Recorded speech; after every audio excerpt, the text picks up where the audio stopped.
मनुष्य योनि का भोग। एक दरिद्र ब्राह्मण यात्रा करते करते किसी नगर से गुजर रहा था। बड़े बड़े महल एवं अट्टालिकाओं को देखकर ब्राह्मण भिक्षा मांगने गया, किंतु उस नगर में किसी ने भी उसे 2 मुट्ठी अन्न नहीं दिया। आखिर दोपहर हो गई तो ब्राह्मण दुखी होकर अपने भाग्य को कोसता हुआ जा रहा था। सोच रहा था, कैसा मेरा दुर्भाग्य है, इतने बड़े नगर में मुझे खाने के लिए 2 मुट्ठी अन्न तक नहीं मिला। रोटी बनाकर खाने के लिए 2 मुट्ठी आटा तक नहीं मिला। इतने में एक सिद्धस्त संत की निगाह उस ब्राह्मण पर पड़ी। उन्होंने ब्राह्मण की बड़बड़ाहट सुन ली। वे बड़े पहुँचे हुए संत थे। उन्होंने कहा, हे दरिद्र ब्राह्मण, तुम मनुष्य से भिक्षा मांगो, पशु क्या जाने भिक्षा देना। ये सुनकर ब्राह्मण दंग रह गया और कहने लगा, हे महात्मन, आप क्या कह रहे हैं? बड़ी बड़ी अट्टालिकाओं में रहने वाले मनुष्यों से ही मैंने भिक्षा मांगी है। महात्मा बोले, नहीं ब्राह्मण, मनुष्य शरीर में दिखने वाले वे लोग भीतर से मनुष्य नहीं हैं। अभी भी वे पिछले जन्म के हिसाब से ही जी रहे हैं। कोई शेर की योनि से आया है तो कोई कुत्ते की योनि से आया है, कोई हिरण की योनि से आया है तो कोई गाय या भैंस की योनि से आया है। उनकी आकृति मानव शरीर की जरूर है, किंतु अभी तक उनमें मनुष्यत्व निखरा नहीं है, और जब तक मनुष्यत्व नहीं निखरता तब तक दूसरे मनुष्य की पीड़ा का पता नहीं चलता। दूसरे में भी मेरा प्रभु ही है, ये ज्ञान नहीं होता। तुमने मनुष्यों से नहीं, पशुओं से भिक्षा मांगी है। ब्राह्मण का चेहरा दुख व निराशा से भरा था। सिद्ध पुरुष तो दूरदृष्टि के धनी होते हैं। उन्होंने कहा, देख ब्राह्मण, मैं तुझे ये चश्मा देता हूँ, इस चश्मे को पहनकर जा और कोई भी मनुष्य दिखे उससे भिक्षा मांग, फिर देख क्या होता है। वह दरिद्र ब्राह्मण जहाँ पहले गया था वहीं पुनः गया और योगसिद्ध कला वाला चश्मा पहनकर गौर से देखा। ओहो, वाकई कोई कुत्ता है, कोई बिल्ली है तो कोई बघेरा है। आकृति तो मनुष्य की है, लेकिन संस्कार पशुओं के हैं। मनुष्य होने पर भी मनुष्यत्व के संस्कार नहीं हैं। घूमते घूमते वह ब्राह्मण थोड़ा सा आगे गया तो देखा कि एक मोची जूते सिल रहा है। ब्राह्मण ने उसे गौर से देखा तो उसमें मनुष्यत्व का निखार पाया। ब्राह्मण ने उसके पास जाकर कहा, भाई तेरा धंधा तो बहुत हल्का है और मैं हूँ ब्राह्मण, रीति रिवाज एवं कर्मकांड को बड़ी चुस्ती से पालता हूँ। मुझे बड़ी भूख लगी है, इसीलिए मैं तुझसे मांगता हूँ, क्योंकि मुझे तुझमें मनुष्यत्व दिखा है। उस मोची की आंखों से टप टप आंसू बरसने लगे। वह बोला, हे प्रभु, आप भूखे हैं। हे मेरे भगवान, आप भूखे हैं। इतनी देर आप कहाँ थे? ये कहकर मोची उठा एवं जूते सिलकर टका, आना 2 आना वगैरह जो इकट्ठे किए थे उस चिल्लर रेजगारी को लेकर हलवाई की दुकान पर पहुंचा और बोला, हलवाई भाई, मेरे इन भूखे भगवान की सेवा कर लो। ये चिल्लर यहाँ रखता हूँ, जो कुछ भी सब्जी, पराठे, पूरी आदि दे सकते हो वह इन्हें दे दो, मैं अभी जाता हूँ। ये कहकर मोची भागा और घर जाकर अपने हाथ से बनाई हुई एक जोड़ी जूती ले आया एवं चौराहे पर उसे बेचने के लिए खड़ा हो गया। उस राज्य का राजा जूतियों का बड़ा शौकीन था। उस दिन भी उसने कई तरह की जूतियां पहनी, किंतु किसी की बनावट उसे पसंद नहीं आई तो किसी का नाप नहीं आया।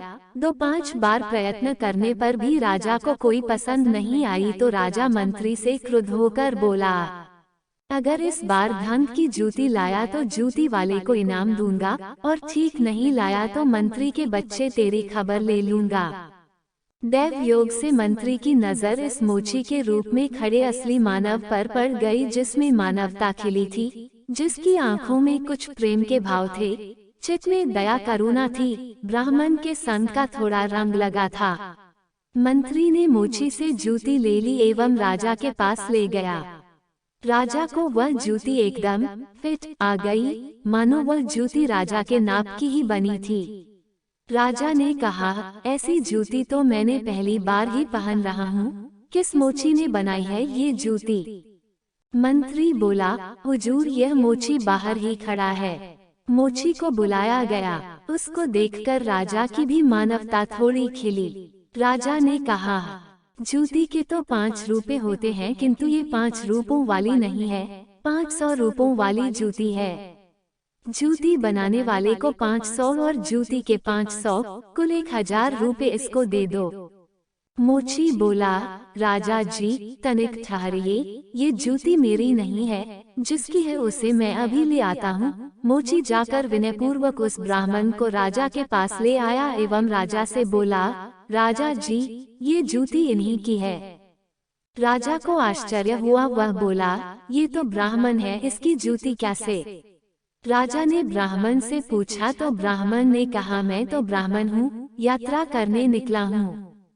राजा, मोची जूती तो तुम बेच रहे थे, इस ब्राह्मण ने जूती कब खरीदी और बेची? मोची ने कहा, राजन मैंने मन में ही संकल्प कर लिया था कि जूती की जो रकम आएगी वह इन ब्राह्मण देव की होगी। जब रकम इनकी है तो मैं इन रूपों को कैसे ले सकता हूँ, इसलिए मैं इन्हें ले आया हूँ। न जाने किसी जन्म में मैंने दान करने का संकल्प किया होगा और मुकर गया होऊंगा, तभी तो यह मोची का चोला मिला है। अब भी यदि मुकर जाऊं तो न जाने मेरी कैसी दुर्गति हो। इसलिए राजन ये रुपए मेरे नहीं हुए। मेरे मन में आ गया था कि इस जूती की रकम इनके लिए होगी, फिर 5 रुपए मिलते तो भी इनके होते और 1000 मिल रहे हैं तो भी इनके ही हैं। हो सकता है मेरा मन बेईमान हो जाता, इसलिए मैंने रूपों को नहीं छुआ और असली अधिकारी को ले आया। राजा ने आश्चर्यचकित होकर ब्राह्मण से पूछा, ब्राह्मण मोची से तुम्हारा परिचय कैसे हुआ? ब्राह्मण ने सारी आप बीती सुनाते हुए सिद्ध पुरुष के चश्मे वाली बात बताई और कहा कि राजन, आपके राज्य में पशुओं के दर्शन तो बहुत हुए, लेकिन मनुष्यत्व का अंश इन मोची भाई में ही नजर आया। राजा ने कौतूहलवश कहा, लाओ वह चश्मा जरा हम भी देखें। राजा ने चश्मा लगाकर देखा तो दरबारियों में उसे भी कोई सियार दिखा तो कोई हिरन, कोई बंदर दिखा तो कोई रीछ। राजा दंग रह गया कि यह तो पशुओं का दरबार भरा पड़ा है। उसे हुआ कि ये सब पशु हैं तो मैं कौन हूँ। उसने आईना मंगवाया एवं उसमें अपना चेहरा देखा तो शेर। उसके आश्चर्य की सीमा न रही, ये सारे जंगल के प्राणी और मैं जंगल का राजा शेर यहाँ भी इनका राजा बना बैठा हूँ। राजा ने कहा, ब्राह्मण देव, योगी महाराज का ये चश्मा तो बड़ा गजब का है, वे योगी महाराज कहाँ होंगे? ब्राह्मण, वे तो कहीं चले गए। ऐसे महापुरुष कभी कभी ही और बड़ी कठिनाई से मिलते हैं। श्रद्धावान ही ऐसे महापुरुषों से लाभ उठा पाते हैं। बाकी तो जो मनुष्य के चोले में पशु के समान है, वे महापुरुष के निकट रहकर भी अपनी पशुता नहीं छोड़ पाते। ब्राह्मण ने आगे कहा, राजन, अब तो बिना चश्मे के भी मनुष्यत्व को परखा जा सकता है। व्यक्ति के व्यवहार को देखकर ही पता चल सकता है कि वह किस योनि से आया है।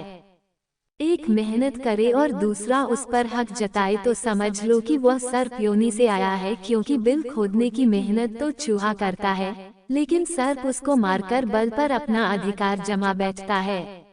अब इस चश्मे के बिना भी विवेक का चश्मा काम कर सकता है और दूसरे को देखे उसकी अपेक्षा स्वयं को ही देखे कि हम सर्प योनि से आए हैं कि शेर की योनि से आए हैं, या सचमुच में हम में मनुष्यता खिली है। यदि पशुता बाकी है तो वह भी मनुष्यता में बदल सकती है कैसे? गोस्वामी तुलसीदास जी ने कहा है, बिगड़ी जन्म अनेक की, सुधरे अब और आजू। तुलसी हुई राम को, राम भजी तजी कुसमाजू। कुसंस्कारों को छोड़ दें, बस अपने कुसंस्कार आप निकालेंगे तो ही निकलेंगे। अपने भीतर छिपे हुए पशुत्व को आप निकालेंगे तो ही निकलेगा। ये भी तब संभव होगा जब आप अपने समय की कीमत समझेंगे। मनुष्यत्व आए तो एक एक पल को सार्थक किए बिना आप चुप नहीं बैठेंगे। पशु अपना समय ऐसे ही गंवाता है। पशुत्व के संस्कार पड़े रहेंगे तो आपका समय बिगड़ेगा। अतः पशुत्व के संस्कारों को आप बाहर निकालिए एवं मनुष्यत्व के संस्कारों को उभारिए। फिर सिद्ध पुरुष का चश्मा नहीं वरन अपने विवेक का चश्मा ही कार्य करेगा, और इस विवेक के चश्मे को पाने की युक्ति मिलती है हरि नाम संकीर्तन यानी सत्य का संग व सत्संग से।